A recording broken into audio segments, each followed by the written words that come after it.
గ్రహణం పట్టు విడుపు మధ్య సమయం. ఈ సమయాల్లో స్నానాలు చేసుకోవడం, జపాలు చేసుకోవడం ఇది అందరికీ తెలిసిందే.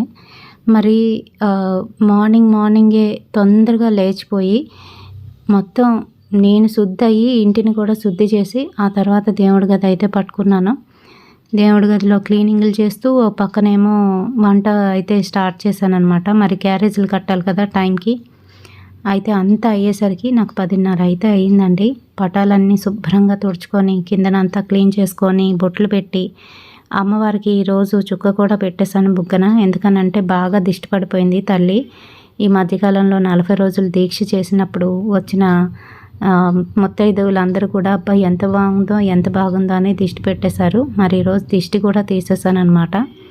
ఇంక ఈ పనులు చేసుకొని గుమ్మాలకి చక్కగా పసుపు కుంకాలు అయితే పెట్టుకున్నాను. తులసి కోట దగ్గర కూడాను. నిన్న గాలి వానకి తులసి కొమ్మ విరిగిందనమాట. మళ్ళీ అది ప్లాస్టర్ వేసి కట్టి వర్షం పడింది కాబట్టి ఏం కాలేదు, లేకపోతే నిద్ర చేసేద్దును. అయితే మరి గుమ్మాలకి అన్నిటికీ కూడా ఇలా ముగ్గులు అన్నీ పెట్టేసుకున్నాను.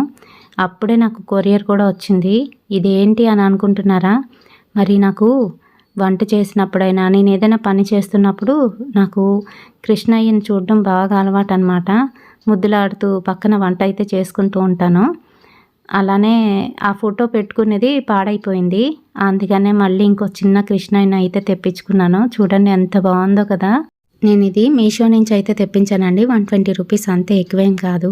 మరి చక్కగా బొట్టు కూడా పెట్టించేసుకున్నాడు నా చేత. ఎంతో ముద్దొస్తున్నాడు కదా చిన్ని కృష్ణయ్య. మరి కృష్ణుడిని చూస్తే ఒక్కొక్కరికి ఒక్కొక్క ప్రేమ అయితే కలుగుతుంది. నాకు యశోద లాంటి ప్రేమ అయితే కలుగుతుంది.